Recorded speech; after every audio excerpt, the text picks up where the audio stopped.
এখানে আপনি চান কি? আপনার ক্ষতত্ব আছে, গুতত্ব আছে, ঋতত্ব আছে, আপনার zoology, botany, physics, chemistry, mathematics যা চান সমস্ত সূত্রের, মহাসূত্রের গ্রন্থের নাম কি? আল কোরআন।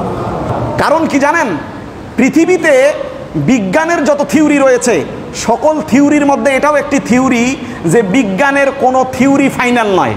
আজকে এক বিজ্ঞানী এটা বলতেছে, কালকে আর একজন বলতেছে এটা এই যুগে চলে নাকি। ডারউইন বলল মানুষ আসছে বানর থেকে, এটা আমাদের সিলেবাসে অ্যামেন্ডেড করে দিল।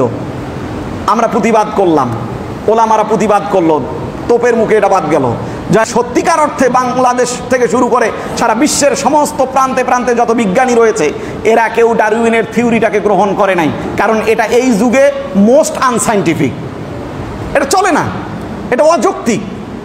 তো আল্লাহ তাআলা বলতেছেন মানুষকে আমি সৃষ্টি করেছি আদম হাওয়ার মাধ্যমে, মানুষের মাধ্যমেই, ঠিক কিনা? এই থিওরি কিয়ামত পর্যন্ত থাকবে। আর ওদের থিওরি আজকে ঠিক, কালকে আরেকজন পাল্টায় দিচ্ছে। তো এজন্য আমাদের উচিত আল্লাহর দাসত্বকে গ্রহণ করা, ইয়াকা না'বুদু ওয়া ইয়াকা নাস্তাঈন। যদি আমরা তা করতে পারি তাহলে কোরআন তার চমক দেখাতে পারবে।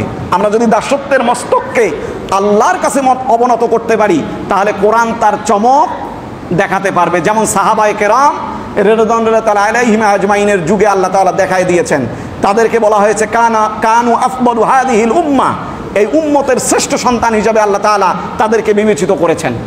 as-সাহিবু কান-নুজুম, তাদেরকে আল্লাহ তাআলা তারকা তুল্য করেছেন পৃথিবীর মধ্যে, তারা হচ্ছে উজ্জ্বল দৃষ্টান্ত সাহাবায়ে কেরাম। আল্লাহ সুবহানাহু ওয়া তাআলা আমাদের সকলকে কথাগুলো বোঝার তৌফিক দান করুন, আল্লাহুম্মা আমিন।